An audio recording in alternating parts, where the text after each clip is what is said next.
It was nearly Christmas. Katie woke up and found that the world was white and magical.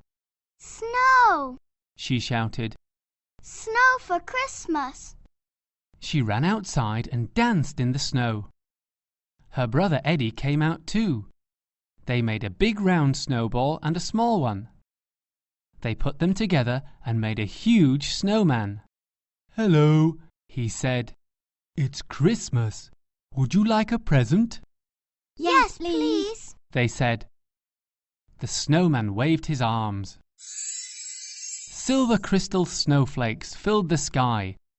It was so beautiful. We must give you a present too, said Katie. They gave the snowman a carrot for a nose, a scarf for his neck, and a hat for his head. Happy Christmas, they said. The snow stopped and the sun came out. The snowman started to melt. "Goodbye," he said. "Build me again next year."